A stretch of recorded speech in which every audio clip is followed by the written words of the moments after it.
Yeah. And that resistance is going to feed us stories as to why it's okay to be comfortable. And that's why Yeah. they say, oh, sales is a numbers game. You just got to call more people and hustle muscle and work harder. That's an easy way to say that, hey, what I'm training you doesn't really work that well. You're working with the prospect like a friend works with a friend to come up with something to solve their problem and go how your solution solves it. We call those people problem finders and problem solvers, not product pushers. These are the people that I'm going to call. This is why I'm going to call. This is how I'm going to serve. This is my mindset. And if you look at that, you do that early in the day, right? And what have you just accomplished? A, you're fresh. B, your customer is fresh.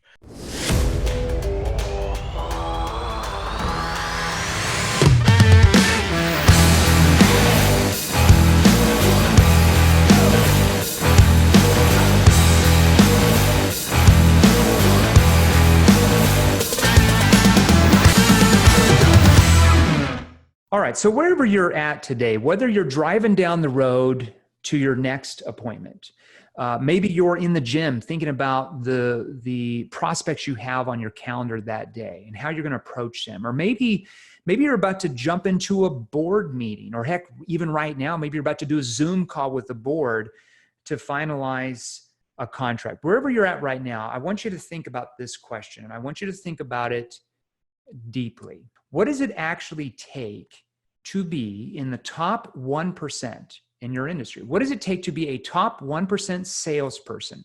The salesperson who makes all the money, the salesperson who gets any promotion they want. They even turn down promotions that they don't want. They have all the respect from the owners of the company and everybody in the organization. They lead by example because they are the sales leader. Well, my next guest is going to answer that question for you. And let me give you a small taste of this gentleman's background.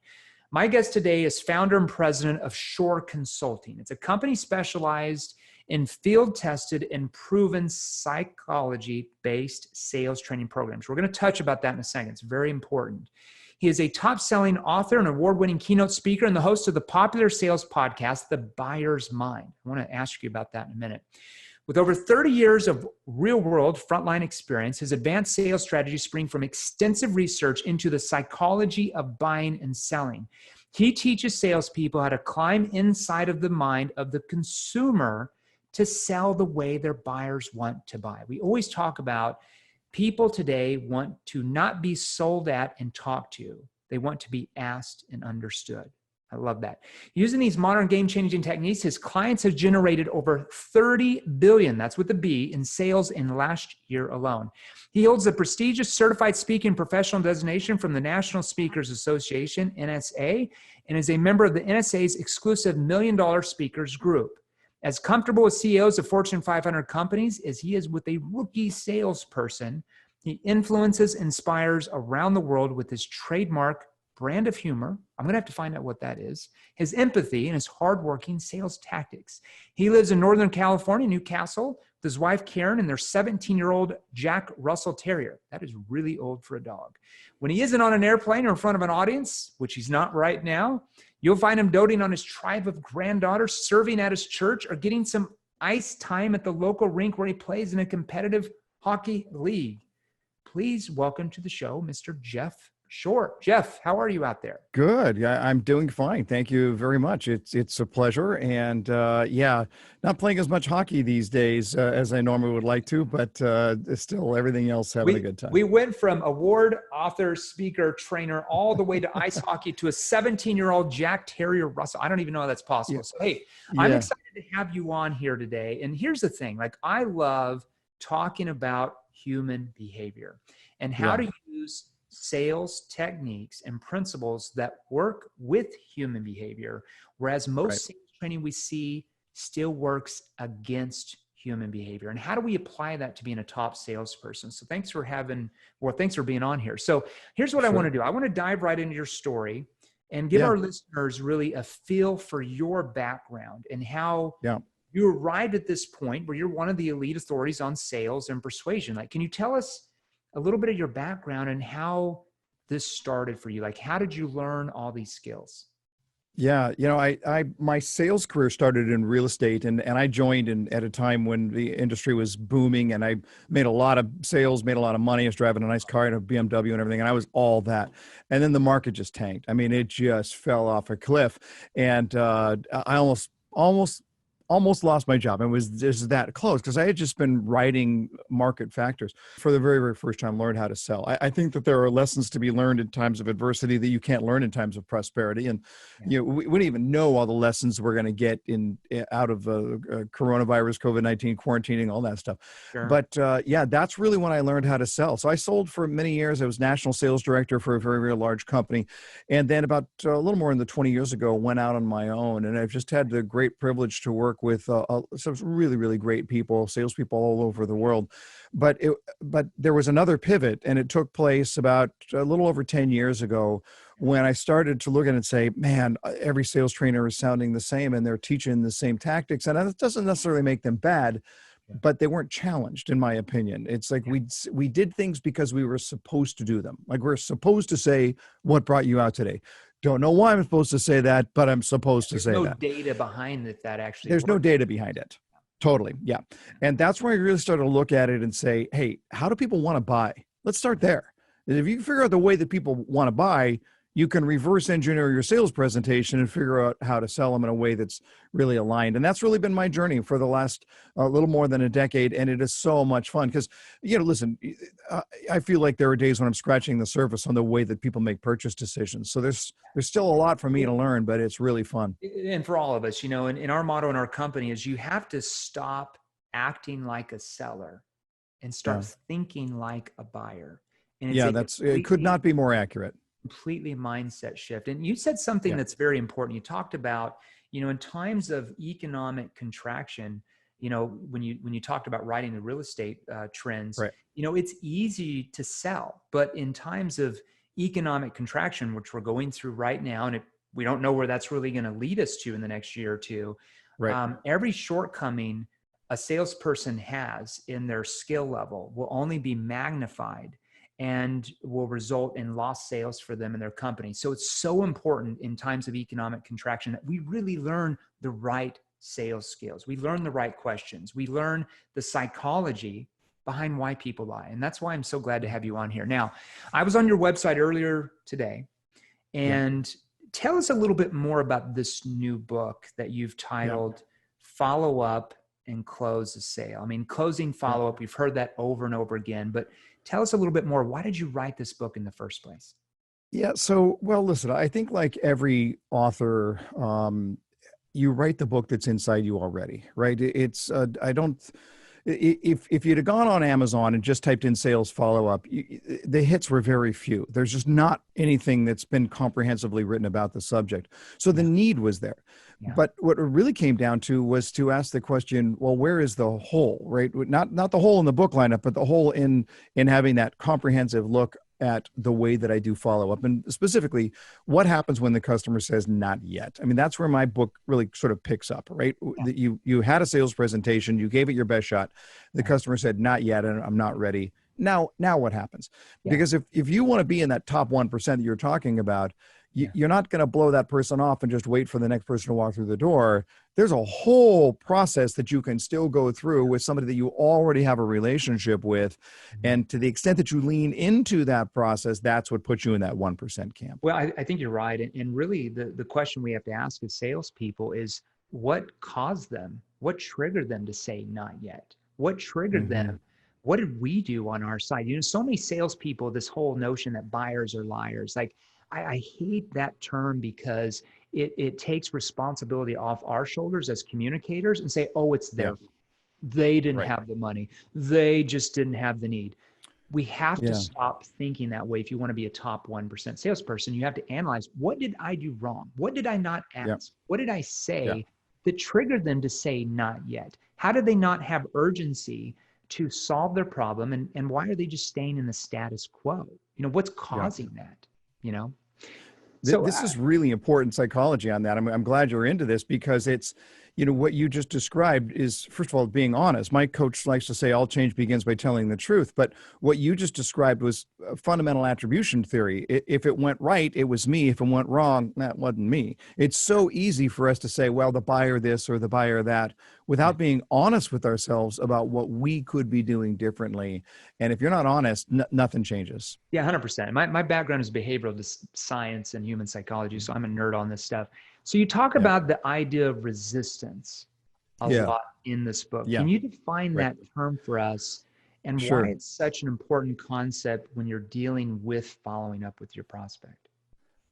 Stephen Pressfield is an author and screenwriter. He wrote The Legend of Bagger Vance and several other movies, but he wrote a book called The War of Art. So we all know Lao Tzu's philosophical book, The Art of War. This is the War of Art. And he wrote it for creative types, painters, authors, and people who just get stuck inside their own head. And in the book, he talks about this thing called resistance with a capital R, this force that steps in and says, no, you don't want to do this, do that instead. You go check your Facebook page, you gotta, whatever it is. And that resistance is going to feed us stories as to why it's okay to be comfortable, why it's okay to just do the comfortable thing. And when I first read that book, I just thought, oh man, this applies so well over to sales. I'm sure like you, I don't read a lot of sales books. I read a lot of psychology books. And I just thought, man, that's something that I know I have experienced. I know what resistance feels like when it's time to write, when it's time to lean in, when it's time to ask for the sale, whatever it happens to be. And so it's really whether we choose to embrace that discomfort as a clue that we're getting close, or are we going to run from that discomfort and make up a story as to justify it? If we can't get our headset right, it doesn't matter what our skill set is. The mindset always goes before the skill set. Yeah, 100%. It's a combination, right? You have to have the right mindset, and then when they pick up the phone, you have to know what to say, or more importantly, right? Totally. And I love the resistance part, and it's even true with sales resistance. Why does a salesperson feel the discomfort when they're trying to close or when they get an objection? Why do we feel that way? And we feel that way because we have to understand that there are certain words that we use and certain things that we do verbally, non-verbally, that trigger what we call sales resistance, right? And that sales resistance triggers the buyer to act in certain ways. So if we walk into a retail store and we're looking to buy a pair of jeans that day, and the salesperson comes out and says, "How can I help you?" What do we say? "Oh, I'm just looking," right? It's something that's triggered, right? So by us saying, "How can I help you?" is automatically going to trigger that person to respond in a way, even though they're actually there to look. So we have to understand what words are we using in our sales vocabulary and how to eliminate them or make them more neutral where our prospects don't feel that resistance from us. Now, you reference the idea as well of what you call, and I thought this was interesting, comfort addictions. Now, this is in your book, Be Bold and Win the Sale, and in your new book, Follow Up and Close the Sale. What are comfort addictions, and what are people addicted to in the follow-up process? Tell us more about what that means. When I first started to study what makes the top 1%, the top 1%, what is it? Because I think sales is uncomfortable for most people. It's not a question of whether you're going to face discomfort. It's going to be a question of what you do when you face discomfort. And over time, I've come to see that top performers lean into their discomfort. They don't shy away from their discomfort. But I learned it in myself. I just started to see it as I was studying this in myself. I'm a comfort addict. I just think, the way that I would take care of myself, right? I mean, hamburgers are comfortable. My elliptical is uncomfortable, right? I would make life decisions accordingly. And so when we talked about just playing hockey, 5 years ago, I didn't know how to ice skate. I've been a hockey fan all my life. I always said to myself, I wish I knew how to play hockey. It's like, really? Do you really wish you knew how to play? Because if you really wanted to play hockey, you know what you'd do? You'd figure it out. So I just leaned into that discomfort. I hired a skating coach to teach me how to skate, and now I play on a couple of hockey teams. I'm having the time of my life. So I've been trying to go on this journey here to lean into my discomforts, but the application to sales is profound. There's no question about it. The sales process can be seen as a series of uncomfortable moments. And we all meet people who say, oh, I can't be in. I tried sales once. I sucked at it. It's not because they weren't smart enough. It's not because they didn't have a good personality. Probably had to do with how they dealt with discomfort. And those people who can learn to use discomfort as a trigger to move forward rather than a reason to step back, those are the ones that are going to separate themselves from everybody else. It's very true. And you hear that from salespeople all the time. Well, I just sucked at sales. Well, not necessarily they sucked at sales. They just didn't learn the right sales skills to succeed. Right. You know, one of the best quotes I've ever heard in my life was when I was 21. I was a door-to-door salesperson. It's my first job in college. And I was struggling that first month and a half. I didn't know how to sell. They, gave me some books from some old gurus that taught me how to be excited on the doors, and somehow they would buy. And I thought it was all true.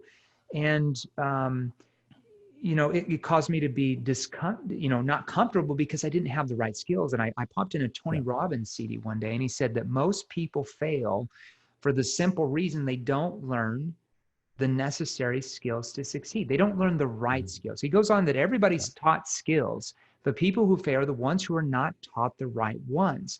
And we're going to get into this in a second, as far as some of the questions I want to ask you about what are the right skills. But so many trainers out there that you've talked about continue to hash out old sales techniques from the dinosaur ages of selling that do not work with today's sophisticated, information-aged, cautious, skeptical buyer that we have today.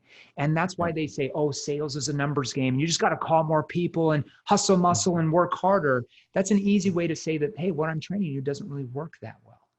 So once you learn the right skills and you learn the right questions to ask, selling becomes far more comfortable because you get bigger results and people react to you much differently. Now, one thing I wanted to ask you this, what should the reader know about growth mindset? You talk a lot about growth mindset when thinking about follow-up as well. Tell us how that attaches. Right. And it's not just about follow-up. I think it's about life in general, but there is that idea of Carol Dweck wrote a great book called Mindset, contrasting growth mindset versus fixed mindset. Do you believe this is who I am? This is all I'm going to be. I have that fixed mindset. Or do you believe in just possibilities that I can grow, that I can succeed, that I can prosper? And if you're saddled with a fixed mindset, you're pretty much dead before you get started. If you don't get that part of your mindset right, you won't even try to adopt the skills that are out there that'll really help you, because you've got that negative impression about even your own capability. So even going back to what you were just talking about in regards to what people are being taught, what skills they're being taught, if you have the mindset that says this is us versus them, it's not a customer, it's a target, right? And yes, exactly. They're very, very prominent, a prominent sales talker these days. And I heard him recently say, firing up a speech, they have your money. Go get it from them. And there's a line in the sand on this, and that's his take. That's what he wants to promote. Okay, fine. If that's the way you want to do business, it is not the way that I want to do business. Well, salespeople won't succeed doing that. They just won't. I mean, salespeople that are going even through if they do, they still have to sleep at night. So they may succeed for a short time, but it's a flame out strategy. No burnout. I want to see the strategy of mutual purpose. We are on the same path. We are walking in the same direction. I will guide. I'm a step ahead of them to help them in that process. And by the way, that doesn't mean that I have to abdicate my role to close, to give them the opportunity to buy, but not in a way that's, as you said, manipulative, or I think you're dumb enough for me to trick you into doing something that you otherwise don't want to do. I totally agree. Sales is collaborative. You're working with the prospect like a friend works with a friend to come up with something to solve their problem and go how your solution solves it. We call those people problem finders and problem solvers, not product pushers. There's a big difference, right? Most companies, our largest client is Google AdWords. We train 4 of their divisions. And even when I went into their offices and I asked, hey, show me, what would a day look like if I'm a brand new salesperson hired by your organization? what would my training look like my first day, my first week, my first month? They're like, we've got training programs galore. Well, when you pull back the curtains, it was all product training, the benefits, the features of this great product, and just use our brand and you're going to sell the lights off. But nothing could be further from the truth.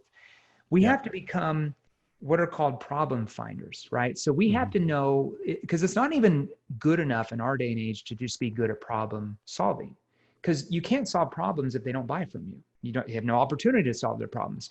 You have to first help them uncover problems in their mind that they might not have even thought they had, right? So you have to learn the right questions to do that.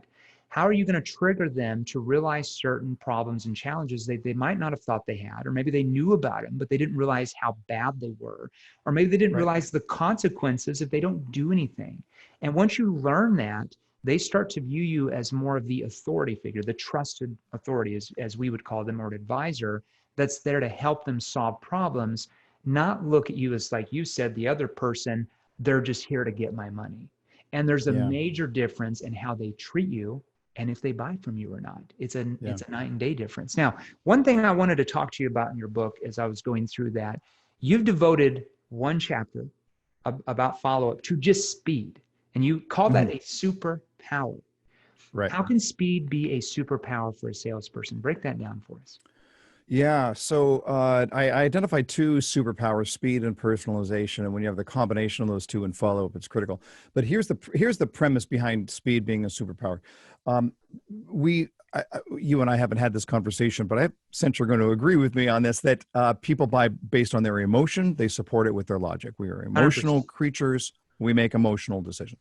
Yeah. So we ask the question, well, when is the emotion the highest? And it's when the customer is actively engaged with that product, right? It's they're in the sales presentation, they're seeing it, they're seeing what their life could look like. That's when the emotional altitude is at its highest. So if you think about somebody who's thinking about buying a boat, right? You're at the boat store, you're in the boat, you're not looking at the features. I mean, you are, but you're picturing what your life is going to look like. You're on the lake with your friends, and you got the ski package or whatever it is. Okay, that's the idea. Yeah. This is a time of what I call high emotional altitude. Right. So the emotional altitude measures that level of positive emotion at any given time in the buyer's journey. Okay, so this is a time of high emotional altitude. So then what's going to happen here is that as soon as that customer leaves the sales experience, now what's going to happen next? The emotional altitude starts to wane. And the more time that elapses without reconnecting to that journey, the more the emotional altitude has tailed off. Yeah. So if you're a salesperson and you're thinking, well, you know what, my CRM says get back in touch with that person within 48 hours. And I look at it and I go, do you know how much happens in their life in 48 hours? Everything. I mean, you're forgotten in 48 hours. So the idea of speed being a superpower is all about suspending and maintaining that emotional altitude, of keeping that emotional altitude high. And we do that through quickly reconnecting them with the journey that they've just been on immediately. You're keeping them on the sales process, and you're having them, maybe they haven't made the large decision of purchasing. Let's say if it's a pontoon boat for 250 grand, whatever you're selling, but they're making smaller commitments to you that's moving them towards that. Maybe you're scheduling a next call to go through how some of the part of the boat will do X, Y, Z for them or whatever, but you're scheduling, you're advancing that sale by smaller commitments that lead to the larger sale, the larger actual sale. If you just completely keep them cold for 2 or 3 days with no smaller commitments on the next steps, you're done. Yeah. Most of the time. You're done. 100%. Yeah, that is absolutely right. And so when we talk about speed, like one of the things that I encourage salespeople to think about is what I call tail light follow-up. So you just finished a conversation with a customer. Either you're about to drive away and they see your tail lights, or they're about to drive away and you see their tail lights. But pull out your phone and send them a text message that just says, you know what, I really enjoyed that conversation. Talked to a lot of people in the course of my day, but that was really fun. As I mentioned, I've got some research to do for you. Talk to you at 5 o'clock tonight. And now what did you do? You got back to them right away. You let them know that they meant something to you. You complimented them. You put your phone in their into their phone, your phone number into their phone number, and you confirmed another appointment for 5 o'clock that night. And it took you all of 20 seconds at 100%. Or zero cost. you can even shoot them a little Loom video, a Sure, little video and totally. text it to 100%. Yeah, them. absolutely. Yeah, Yeah, yeah, 100%. Why do you think, and let's talk a little bit about this. We're going to go down this path that I was reading on your website. Why do you think yeah. so many salespeople have what you call telephobia? Why do you think? Yeah. So telephobia is a thing. It's listed as a cognitive disorder, and who knows what the roots are. There's not really a psychologists really don't agree on why we have telephobia, but Yeah. there are some people who are very comfortable on the phone. There are some people who are far less comfortable on the phone. Yeah. I took an assessment years ago as a salesperson, and my telephobia scores are higher than normal. As it so happens, my achievement drive scores are much higher than normal, so they trump my telephobia scores. But there's no question that there is that concern about how we are perceived. And this is a fundamental human motivation to be thought well of by people around us. A lot of people say, I don't care what people think. Yeah, you do. Right. So, we don't want people to perceive us in a negative way. So if I connect the telephone with intrusion marketing, if I think of it in terms of getting hounded by somebody while I'm eating dinner, and I don't want to be that person, then my natural tendency is to say, yeah, I'm serving my customer, and by serving my customer, I'm going to send them a non-intrusive email. Sure. I know it'll get deleted in a hurry, but it's a story that I tell that it's customer Make service myself friendly. feel better. Exactly. Well, I think you're right. And I think the reason why so many salespeople suffer from telephobia, as you call it, is because right when they make the call, they don't know what to say, or more importantly, That's correct. There's planning is definitely lacking. or more importantly, ask that's going to cause that prospect to want to engage with them. So if you call and say, hi, John, my name is Jeremy. I'm with XYZ company. And the reason why I'm calling today is, well, you sound like everybody else that's calling them every day. And so they're going to say, I'm not interested. We don't need it. Call me back later. Right. And you get that over and over every day. Of course, you're going to have telephobia. And if it's in the follow-up after the presentation, you're going to end up sounding like what my friend Art Sobak calls the parole officer approach, just checking in. And that's when I look at follow-up, if you are not serving, hated. If you are not serving your customer in follow-up, you're doing it wrong. If you're not bringing new value in follow-up, you're doing it wrong.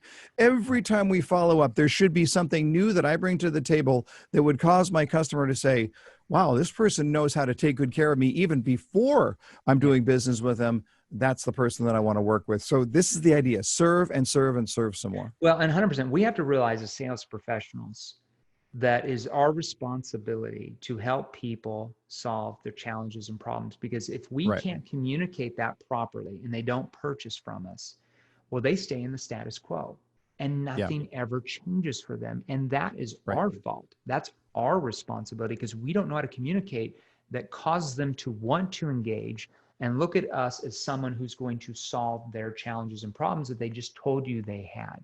Okay, now I want to talk about scripting, because you have an entire chapter on scripting, but then you talk about how you don't like the idea of scripting. So explain how salespeople should be thinking about scripting in their follow-ups. Yeah. Well, first of all, think of your script as strategy, not as a script. Think of it as a strategy. So if it's a strategy, it's sort of like a football play. It's all drawn up perfectly on the chalkboard, but when I'm on the field, I have to adapt to what's going on in real time. So that's the first thing. That's the strategy. We're still running the play, but we may have to adapt in real time depending on what the defense does. And so if I'm working with a customer, I've got my strategy in line. That's the first thing. Second thing is, when we talk about scripts, I love scripts if they're your scripts. What I don't love is, here, memorize this, say these words, and you're going to be fine. My words are not. You really do. Yeah. My words are not your words. You are not me. So what I believe is that salespeople should write out the perfect version of a sales presentation, practice it over and over again, so that they can use that as a baseline strategy. And their mind knows where they're going in the process, but it doesn't mean that they're sounding like a robot and just repeating every word for word. Well, if I have that strategy in place, then I can vary when I need to according to what's going on around me. Yeah, we don't even call it sales scripting in our company. We call it writing out your sales structure. So just like you That's it. said, you're Yeah. writing out a structure, you're writing out Yeah. certain questions you're going to ask that prospect that's going to trigger their emotions, that's going to Yeah. dive deeper into, what their problem is, what the root cause of that problem is, like how it started, where does it come from, and then really what it's doing to them, right? And then Right. you're going to learn their objectives. So you're writing out a sales structure that you're following, but not every conversation is going to go perfect. You might have to That's right. jump around, but you at least know the direction you're going. You don't want Yes. to be like some salespeople who just wing it and just show Yeah. up and throw up. That's a disaster Right. too. Right. Um, Right. Tell us more about, I wanted to ask you about this. You talk about the lead conversion hour concept. Yeah. What does that mean? Right. Yeah. So when it comes to that, with salespeople, we tend to be very reactive, oftentimes in the job by necessity. A client calls, we have a new opportunity, whatever it is. And I get that. But if all we ever do is react, we'll never be able to take advantage of all the opportunities that are in front of us. So Yes. when we're talking about the lead conversion hour, what I'm talking about is a dedicated hour early in the day where I am proactive, where I'm looking at it, I'm saying, these are the people I'm going to call. This is why I'm going to call. This is how I'm going to serve. This is my mindset. And if you look at that, you do that early in the day, right? And what have you just accomplished? A, you're fresh. B, your customer is fresh. C, you give them the rest of the day to follow up if you couldn't reach them in the first place. And then D, maybe best of all, how successful are you feeling? And it's not even lunchtime. So I want to make sure that if I'm not careful here, I'm like, oh, I got to make my follow-up calls. Oh, I got to make my follow-up calls. Oh, I got to make my follow-up calls. The next thing you know, it's 5:30 and I didn't get a chance to make my follow-up calls. I say do it right out of the gate. Yeah, you have to plan effectively. Earlier in my sales career, one of my mentors taught me. I actually did, Brian Tracy. I did a product with him about 3 years ago when I started, called the Ultimate Closers Masterclass. And one of the first sales events I ever went to was one of his events. And he talked about, writing out what's called a to-do list the night before you go to bed. I mean, something that Yeah. basic, but can be so helpful for salespeople, is writing out your to-do list before you go to bed. That way you're kind of subconsciously thinking about what you have to do. When you wake up in the morning, you're kind of already halfway there about what has to be accomplished. And I'm telling you, Correct. I've done that since I was 21 years old, 20 Yeah. years now, writing out Yeah. that to-do list. My wife thinks I'm crazy, but at least we get things done during the day. Right. Now, That's right. let's talk about virtual selling. We're in this pandemic, COVID-19. We don't know how Yeah. long this is going to last or what's going on, Right. but how Right. will the changes we've seen in regards to virtual selling, even after this is over, affect how we do follow up? Your thoughts?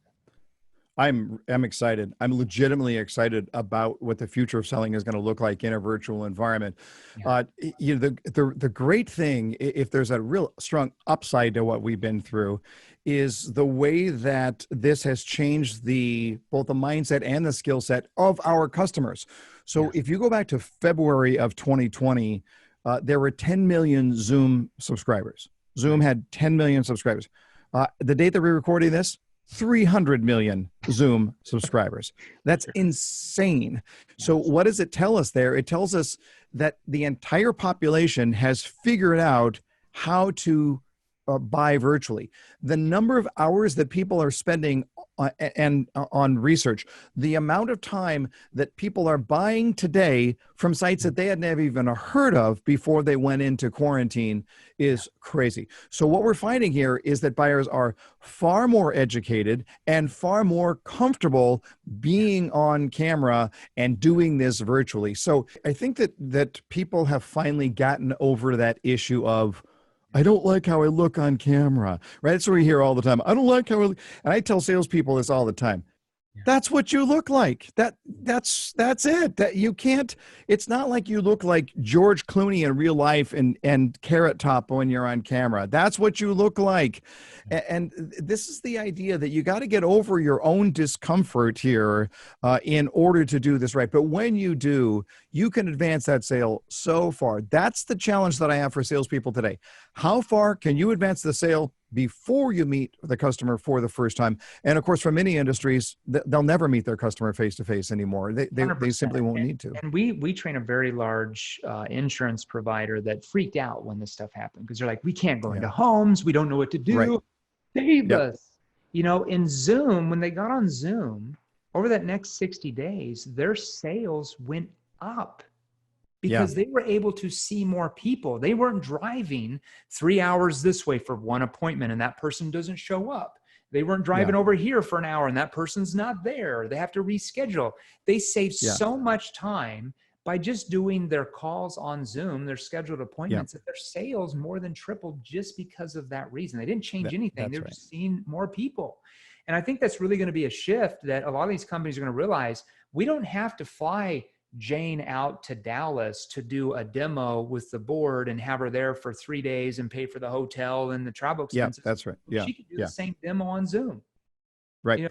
Let me tell you a quick story. This is a great story. I was working with a real estate client, and this lady she's on a video call with a prospective buyer. They've never met face to face, and she's asking about what's not working for her in her home right now, which is, by the way, a fantastic question. You need to know what somebody is coming from in order to figure out what they're moving to, right?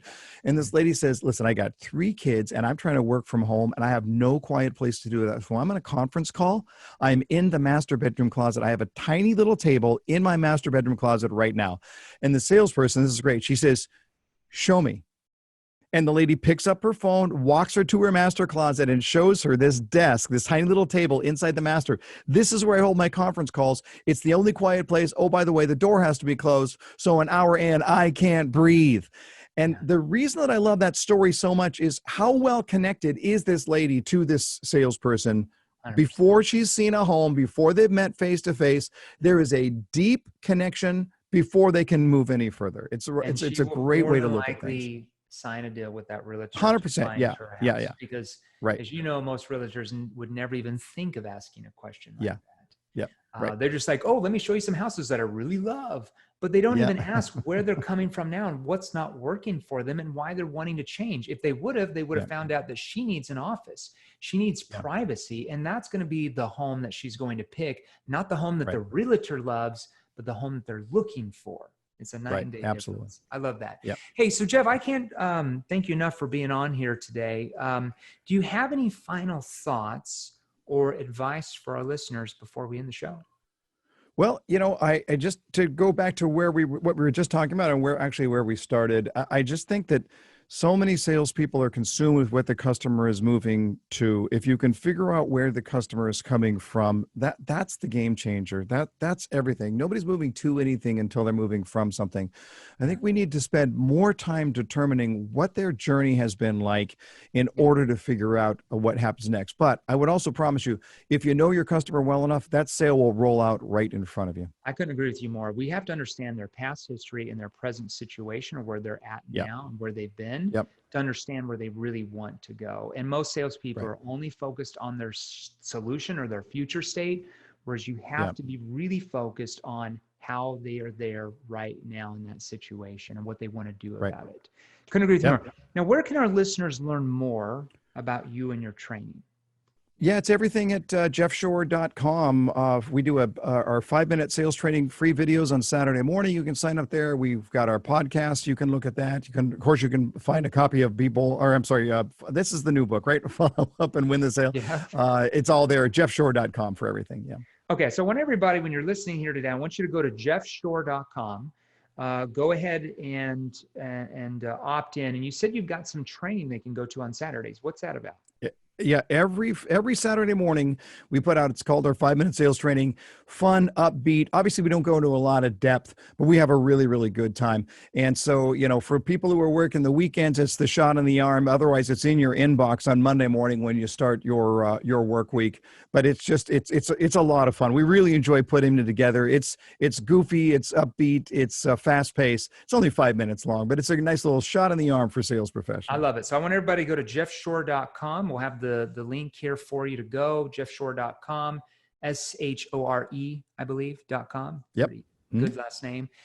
You can opt in, get his book. I ordered the book as well. So get the book, learn the right skills that work with human behavior to get you where you're wanting to go. And you're going to make more money because of that. Jeff, thank you for being on. It's a pleasure. Thanks for having me. That was fun. Now, if you're serious about joining the top 1%, I mean the top 1%, and you want to experience more training content just like this, click the links right over there. right over there. They're exactly what you need to see next. You see, I release new episodes featuring top salespeople and sales authorities, multiple six-figure, high six-figure, even seven-figure earners every Monday, Tuesday, and Wednesday every single week at 10 a.m. Eastern, 7 a.m. Pacific Standard Time. And if you're new here, do yourself a favor and smash that subscribe button right below, and join our new Facebook group, Sales Revolution. You see, it's free, and there's a link in the description below just for you. We put it there for you. Finally, I make posts on Facebook and Instagram each and every day with more tips and training, so be sure and follow me and turn on your notifications. So make a comment in the first 7 minutes to any of my latest posts, share this episode, and there's a very real chance that you're gonna win some killer prizes. And here's the thing, don't sit on the sidelines. Don't be like everyone else. Get into the game. Join the sales revolution. Stay active, get involved, learn the right skills, and we will show you how to take your life and income to a level that most only dream about. Stay safe. Talk to you soon.